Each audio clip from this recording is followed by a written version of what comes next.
Do you actually work for ICE? No, not at all. Nope. Explain the outfit. It's $29.99 on Amazon. I would recommend buying a small if you're my size. This one's a little too loose for my liking.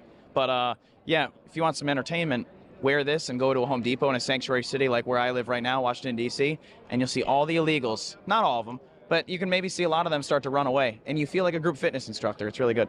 And you actually think that's funny? I think it's hilarious. Absolutely. I don't know if you guys remember this dude. Brandon Fellows is his name. He was a January 6er. Sat behind Fauci at a hearing and made stupid faces. Complete piece of trash. What's not funny is them illegally. There you have it. Dude, I love it. He cut him off. Everybody.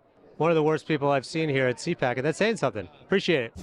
Wow, dude. He went to CPAC, and that's just the best. I love that. That is an absolutely debased, bottom-of-the-barrel thing to do. How did he get in? That's the big question being asked today about the guy seated right behind Dr. Anthony Fauci during that heated hearing about the pandemic on Capitol Hill. He kept mugging for the camera during the most serious moments, and wait till you hear who he turned out to be. Megan Alexander reports. Who let this guy in? A knucklehead made mocking gestures as he sat right behind Dr. Anthony Fauci during yesterday's fiery congressional hearing. The vast majority of Americans appreciate your work over the years. Look what happens as Fauci speaks emotionally about threats to his family. They've involved my wife and my 3 daughters. Incredibly, the guy doing all that mugging is 30-year-old Brandon Fellows. And get this, he was released from federal prison just 2 weeks ago after serving 3 years for his role in the January 6th attack on the Capitol. How stupid can you be to do something like that? To show up to the Capitol again like that and, cause problems and make a spectacle of yourself and everything? My God, dude.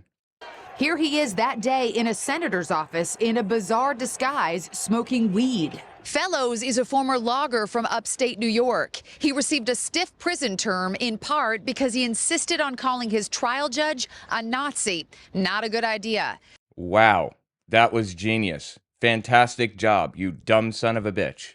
The judge told him to grow up and tacked an extra 5 months on his sentence.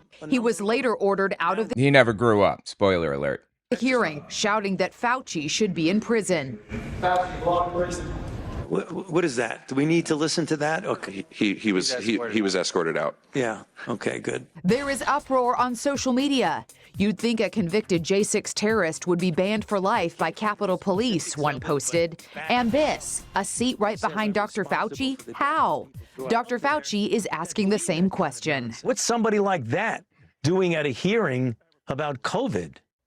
Congressional. Problem is that this dude, again, I'm assuming it's the same person as was interviewed by the Good Liars. I believe it's the same guy. Anyway, the problem is that the government is peppered with extremists that want to wreak havoc. And in this case, there was somebody in the government in a position that could allow this dude into that room to sit behind Fauci. There was somebody in the government that was sympathetic to him, peppered through the government. I don't even think it's most people in the United States or in government. In fact, I think Trump supporters make up a very small subset of the population. If I had to guess, I would guess roughly the same number of people that adhered to the Nazi ideology in World War II, probably about 15 to 20%, or somewhere in there. But 15 to 20% is all it takes to wreak havoc. Anyway, let's listen to a little bit more of this Good Liars thing. If you don't know the Good Liars, they pretend to be Trump supporters all the way when they go to these events, and it's just the best. He broke character for this dude. He has a give, send, go, apparently. Goal is 15,000. He got 1,200. Help Brandon rebuild after J6 injustice. This give, send, go, it's like GoSendMe or GoFundMe kind of, except it's for right-wingers. It's from, when did this come out? This specific one. So he's still receiving money from it from 3 days ago, from 30 days ago. Most recent one was 1 day ago. Give, share, or pray. You can hit pray if you choose. Wow, dude. And he's holding up his picture of him sitting behind Anthony Fauci. What a colossal scumbag, honestly.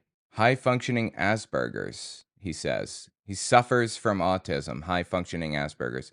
I used to own and operate 2 companies in upstate New York prior to my life being ruined. Well, who ruined it exactly there, Brandon? I'm reaching out to ask for your help as I rebuild my life after years of wrongful imprisonment, ongoing legal struggles, countless obstacles. So he spent 3 years in jail. He was released May 20th, 2024. So this must be very recent. Here we go. It says, I've been required to remain within 50 miles. Wait. I've been required to remain within 50 miles of Washington, D.C. Okay, I haven't heard that. I guess because he's on probation. Interesting. 7 hours from my home in Niskayuna, New York. I don't think so. He could probably get special permission to live elsewhere, in my personal opinion, but I don't know. I'm not a lawyer. During this time, I've been blessed to assist at the Eagle's Nest, a D.C. home led by Mickey Whithoft, the mother of Ashley Babbitt. Love that he's just randomly doxing this officer who was doing his job. And Nicole Reffitt, the wife of Guy Reffitt, the first January 6th defendant to go to trial. The Eagle's Nest served as a lifeline for J6 families and defendants, and it'll continue to do so until we all go our separate ways. On March 1st, 2025, mission accomplished. That's when it ends. March 1st, 2025? It provided housing, food, and transportation for those coming to DC for court appearances or for recently released defendants as they transition back home. That's a really interesting idea. I love it if it weren't being provided to insurrectionists against the U.S. government who should, honestly, I don't believe in the death penalty, but if I did, maybe it would be for those people. The home also offered emotional support and advocacy. Emotional support? What are you, gay? You need emotional support? Beta!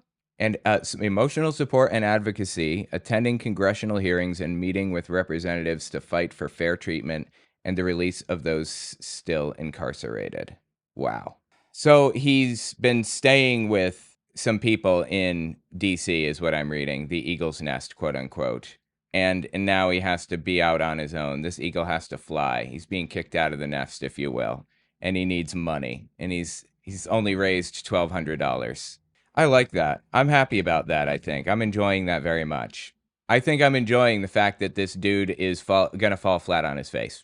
And something tells me he did not own and operate 2 companies in upstate New York.